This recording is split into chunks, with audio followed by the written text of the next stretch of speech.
analysis. You know what? You might have a results and feedbacky sort, and that might be before, or it might be analysis and results. But you're going to have some sort of, let me show you what my meddling in this project is all about. Now, in terms of your portfolio, that could be the type of narration. It doesn't have to be a thing. So we could talk in different ways, or it might be in your dissertation, though. I suspect it is going to be some sort of. This is what I did in the methodology method bits, and this is how it looks, and now I'm going to tell you so what. That's almost how it's going to be. Then discussion, something along those lines. Bearing in mind though, this is your standard template, and each one of these could be a chapter. But it might not be. It might be, but we'll have a bit of a break, and then we'll work out the alternatives, and we'll look through this. So, but as your basic one, mostly these would be separate bits and bobs. These three might be all of one sometimes. So, discussion of the analytical results or something. Yeah. It might be all one. But for now, if you just think about them, and then you're going to have a conc. What is your conclusion? What is different now as a result of my meddling? But there is going to be your big statement. So I won't tell you what mine is in Camsville, but if my opening statement, if my research questioning statement is, if Camsville didn't already exist, it's just a place we'd have to invent, somewhere at the end, my conclusion sort of has to be linked somewhere back to that. Is it invented? Did I invent it? What was the invention? What? So what? If it what? And so you work that out by the time you get there. But that's the full circle back. Then refs, appendix, and I'm going to be saying if you didn't have did all of you have an appendix in your sort of mastersy level? Always have appendix. I'll tell you for why. You didn't. Well, you're going to have plenty this time. You're going to make up for lost time now. No, the only reason I would always go for appendix, because it's odd. Before I'd marked at level 8, I'd never thought about it really, but I'd always had appendix because I just didn't. I thought you had to. And so I'd have me ethics letter. In my one, for example, I had ethics letters and some examples of analysis and some examples of, letters to managers. Can I have access to the award? And all that sort of stuff. Never thought nothing of it. I now realise that examiners go straight to the appendix just to mooch around and I worked it out. Because I do the same. It's almost, we go, well, they've done the work behind the scenes there. So it's a bit of a strategy. So I'm going to make sure, when the time comes, make sure everything you've done that isn't worked, you think isn't good enough, but you're not, put it in. The odd transcript or the odd field notes. Maybe, even, depends on how your portfolio goes, parts of your portfolio. As a diary or as a sort of struggle to think and not knowing what to do, and changes in, it's really interesting stuff, and examiners love them, and we love that stuff. As you would, if you think about it, if you were, well, you'll be marking level 8 within 10 years, you'll all be there marking, and you'll go straight to the appendix. So that will be something. Refs, of course. So let's just have a quick look about one line off what I'll expect for each of these, roughly how many words I suspect you're going to have to do for each, and then we'll take a break, and then we'll move back onto this and start to see if there's a few tips and bits in terms of structuring for this work. That's where I'm at. And then I'll give you this one because it's got some ideas. You sort of know the general rule. I know lots of books, Creswell and London and Scotland and Ireland. I think there is an island that's written the research book. So it's like, we only need someone now from Wales. Right, we've got the full works, I mean. They all sort of say the same thing, no more than 20 words. No, at this level, that matters not. I think where you're at from yesterday is roughly where you're at. And I think I do, don't look, don't cheat. I think it's in this one. I actually give you an example. There is an example. Don't look though, because it means cheating. And what I would expect to see in a title. Doing the clinical notes, a phenomenological case study exploring the attitudes of junior medics towards writing up clinical diagnosis using interviews. That title there, and then I say, well, there's the background, it's got methodology, level of significance, focal topic, design and method all in that title. That's what you're looking to have, those 6 things in a title. But we'll come back onto that. So you've got title. You're going to need some research aims. Research aims are going to be the thing that get you to meet your objectives of the project. So they're different.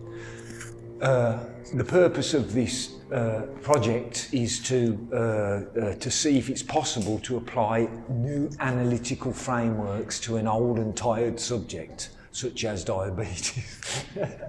Yeah, I mean, thinking about your work now, Chris, well, in all of our work, traditional ways of viewing all of your areas, you sort of know because it's the way you're thinking right now. But you're probably going to be coming along.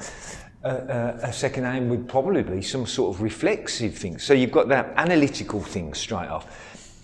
Another aim will be to how you go about collecting data. It might be that you're going to use some novel and new innovative method for collecting data, storing data and managing data. Wouldn't that be fantastic? That's a great aim. So you've got an analytical one, you've got a data collection one. Another one might be, and this is what I think will be important for you, or would be for, it has been for me, a reflexive, by the end of this project aims to assess or to ascertain whether a reflexive notion of the author's or the researcher's potential ability to be involved in the conspiracy or to is possible or feasible. And of course, in your conclusion then, that, you can frame it and go, well, I met that aim, I didn't meet that aim because of this, that and the other. You know what, your complete project could be a failure. As long as you write it up and you go, guess what, I did this as an experiment and the whole lot was just naff. Give me a doctorate.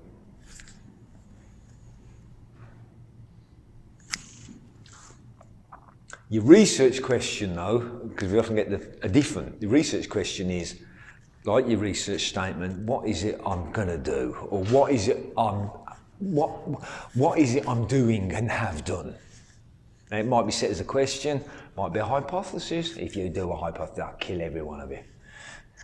Unless you read and you are going to do a very much quasi-experimental design of some sort, you can't do an experimental design. If you've got randomness, if you've got controlled trials, if you've got huge samples of 10,000, you can. And you've got lots of money and time. You'll be able to get away with that. I get a lot of it in psychology, you know. Psychologists will go, well, yes, I did experimental design. I asked 21 clients if cognitive behavioural therapy helped them. And proved it did. No, you just undermine the fact that you don't know what science is. So you did. So just be aware of that. Okay, so we all know the other bits, don't we? Abstract, read first, written last. And I've got some little bits and clues about doobie. Intro background, who knows? Methodology, not the same as method.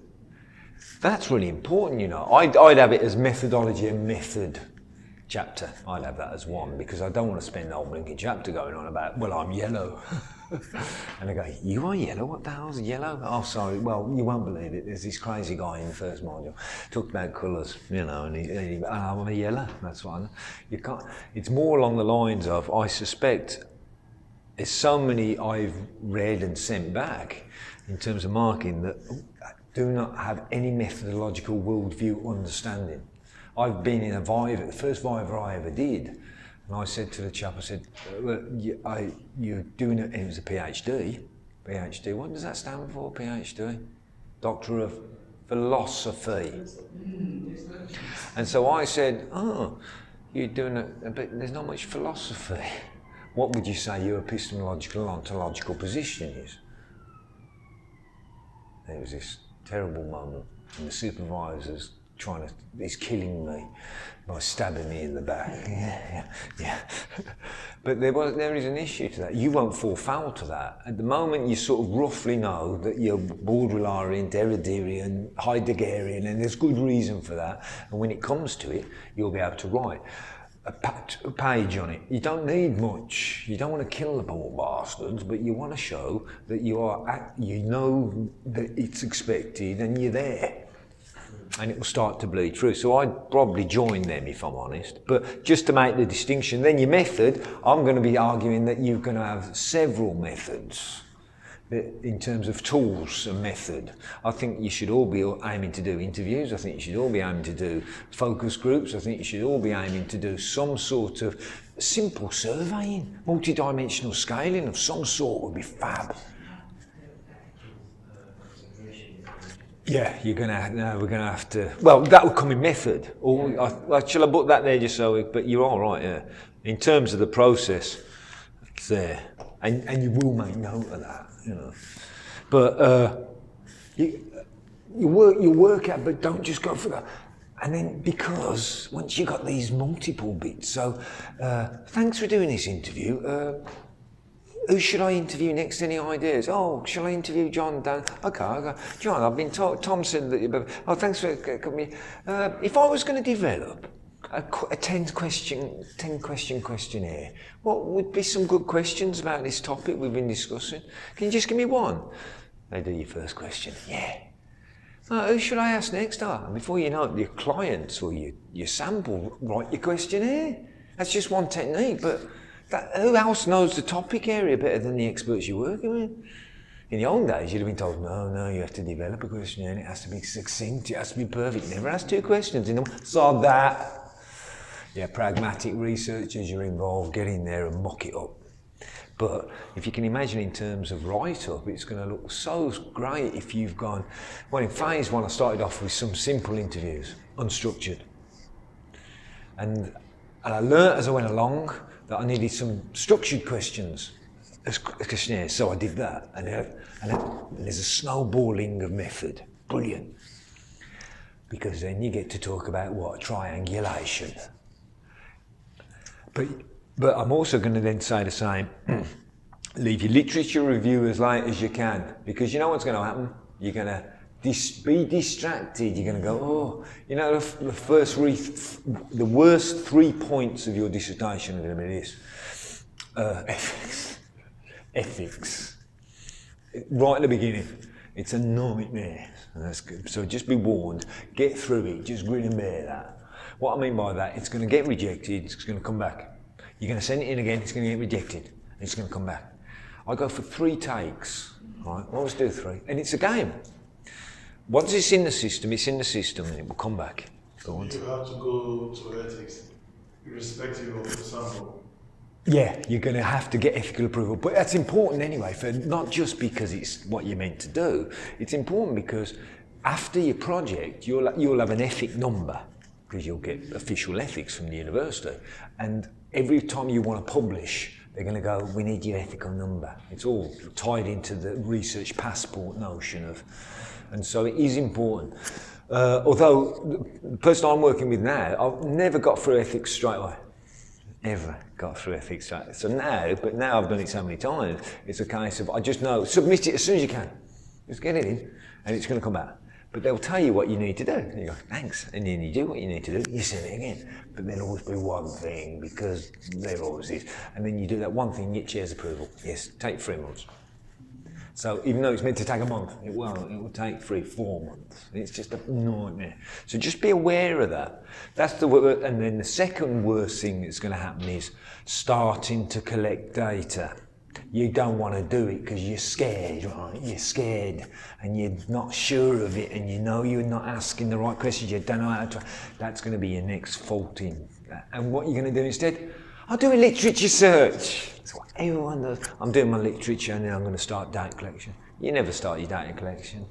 You die, you start drinking too much, you become an alcoholic, you die in the street, and then you're going, if only I could have collected data. See, all the time. And you see them, all these potential university professors out there on the street. Get a job. Get your data. In fact, I would argue that the people on the module have just taken leave of absence. There's about 3 or 4 that I know of, and they haven't collected data. Everyone who collects data within the first bit, even though it's shit data, whatever that is, but they've just gone and done it. Imagine to yourself that the first load that you get is just going to be the wrong lot, and it's been a lot of effort because you've had to drive over to a community hall and do a focus group, and it's all gone terribly wrong, and you took the wrong biscuits, and no one said anything, and you just don't know what you're doing, and it's terrible. Brilliant. Just absolutely brilliant. Boom. Then work out and then 3 weeks later, get on the bike and do it again. That really is so that's going to be a second point. You know what the third worst part of your life's going to be? Analysis. The thing that you didn't do properly at level 7. The thing you glossed over with 1 male, 9 women.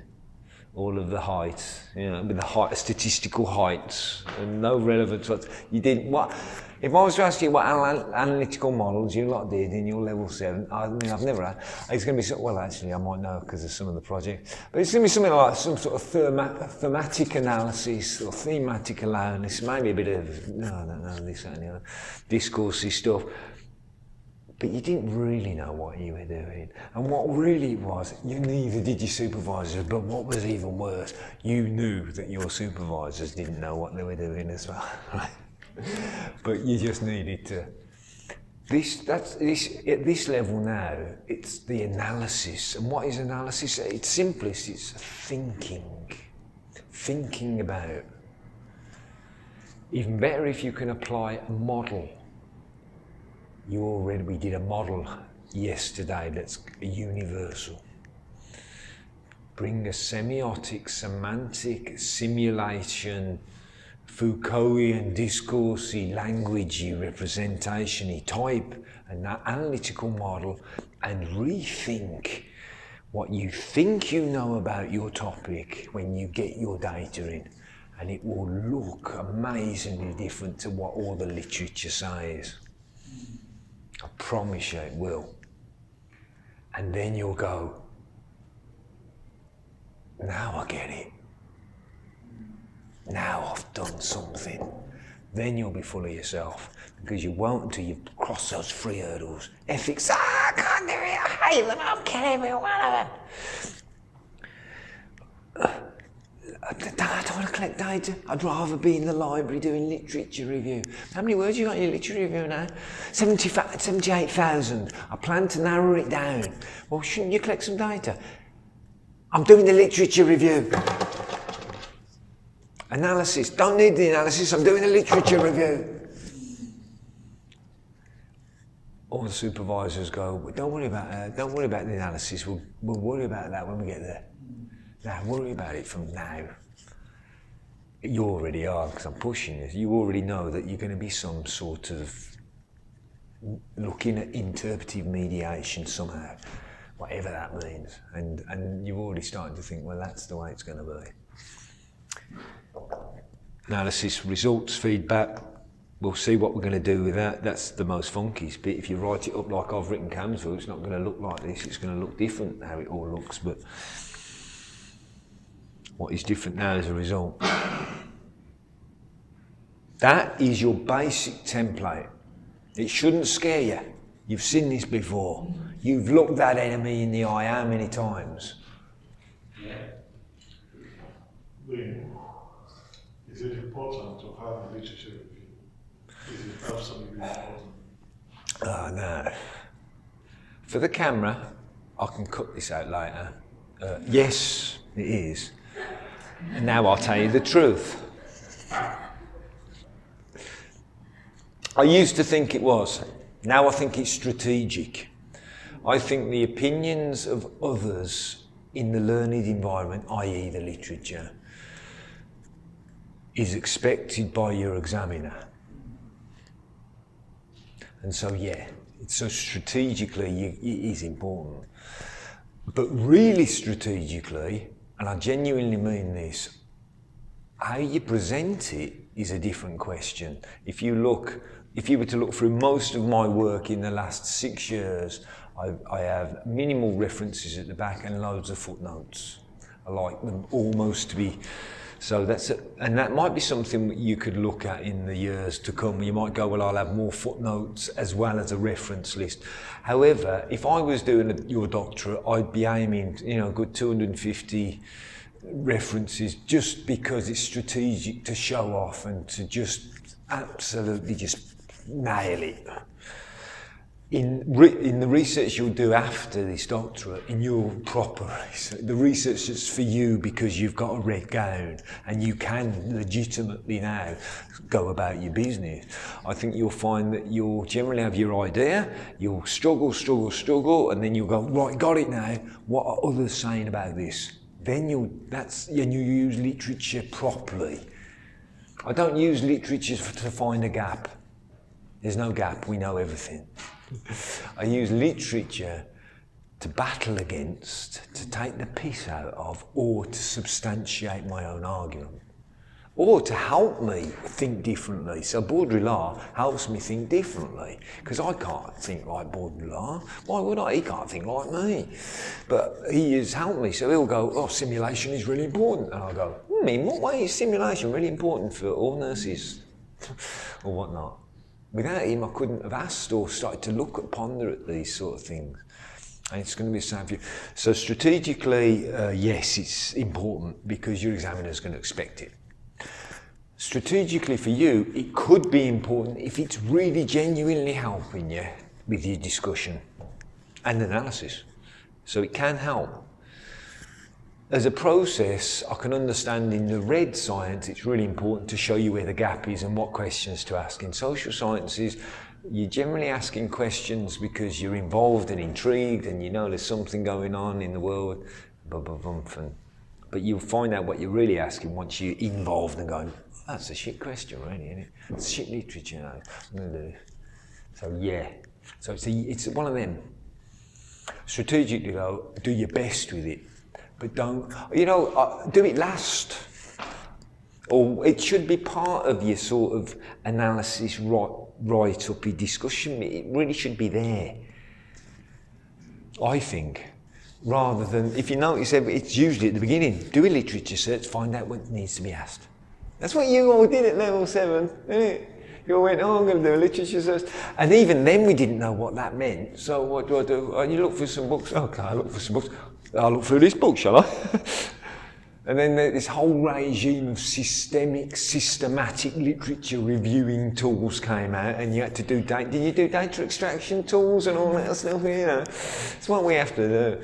And it might be that they're useful in some way, and it might be, depending on your supervisor, and depending on where your work starts to take you, and how you want to present it. If you want to be real strict, it's worth noting it, and it's worth putting it in, and you just go, oh, I use data extraction tool. Look, and it's perfect. But I think in your long-term career, in the next 10, 20 years, you won't ever bother with a data extraction tool ever. It's something different. It's almost like, when you learn to drive a car, you never use one hand then, did you? You never did this. It was. Now you go. Wing mirrors. Oh shit, I better check that.